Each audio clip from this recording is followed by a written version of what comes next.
Við höfum reynt að byggja upp kerfið þannig að það sé einfalt að finna hluti.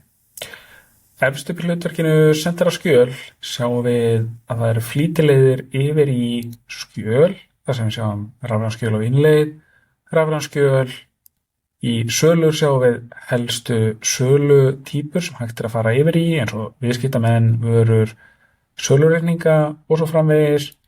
Í innkaup sjáum við lánudrottnar, vinnublað innkaupaskjala sem við förum sérstaklega yfir í öðru myndbandi, innkaupapantanir og svo framvegis. Við vildum núna fara aðeins yfir Sendara uppsetningu. Sendara uppsetning líka sums staðar kallað í kerfinu Sendara grunnur. Ég smelli á Sendara grunn og þá fáum við upp þessa hér síðu. Það er lýsing á síðunum sem þú ert að skoða hvað hver reitur þýðir fyrir sig. Við sjáum hér Sendara grunnur og svo valmöguleikann Sendara Base-App, af því að kerfið er byggt upp á einu grunnforriti og svo Sendara e-messaging appinu. Ef þú sérð ekki Sendara e-messaging appið þá gæti verið að þú sért að nota aðra útgáfu af kerfinu. Svo er sölugrunnur og innkaupagrunnur.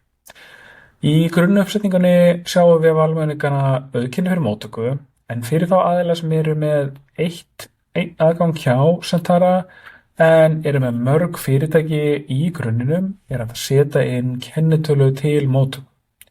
Það er farið yfir þetta inn á docs.sendara.com. Ef að af einhverjum ástæðum þarf að passa upp á það að auðkenni eða seljandi sé alltaf sama kennitala, þá má yfirskrifa auðkenni seljanda hér.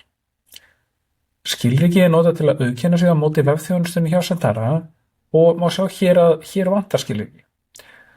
Ef að skilríki er inni sést hér heitið á skilríkinu til að vera vissum að við séum örugglega með rétt skilríki og gildistíma skilríkis hvenær það rennur út.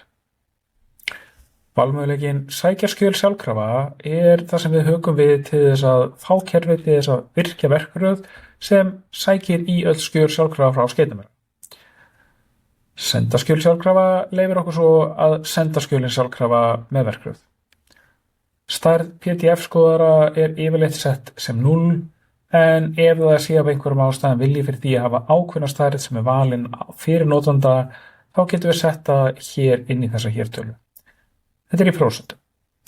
Tungumál PDF-skoðara er hægt að velja í ensku, pólsku, íslensku, sænsku og serbnesku. Við ætlum hér að velja íslensku og þá fáum við stílsnið rafræns reiknings á íslensku.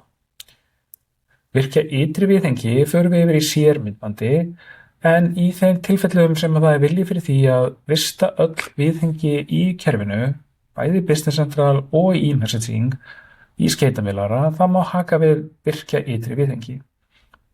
Við það munu öll viðhengi færast yfir í skeytamiðlara geymslu og minnkar þá kröfuna á geymsluplási inn í Business Central sem getur stundum orðið svolítið dýrt.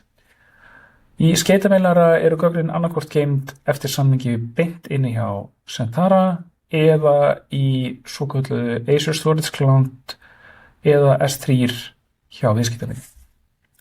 Fylla sjálfkrafa út kennitölu mun þegar að aðilar eru að stofna viðskiptavinni eftir kennitölu með númeri, þannig að númer viðskiptamanna er kennitala, að þá afritum við númerið yfir í kennitölureitin í Business Central, sem er byrjað að skipta meira máli. Ég ætla að haka við hann og svo er ég með valmöguleikann sannreyna kennitölu, en það sem hann gerir er að ef að viðskiptamaðurinn er með landakóðan Ísland, að þá munum við athuga hvort að kennitalan sé í raun og veru 10 stafir til þess að koma í veg fyrir það að það séu sem fæstir sem eru með ranga kennitölu. Ég fer yfir aðra valmöguleika í Sendara grunn í öðrum myndbandi.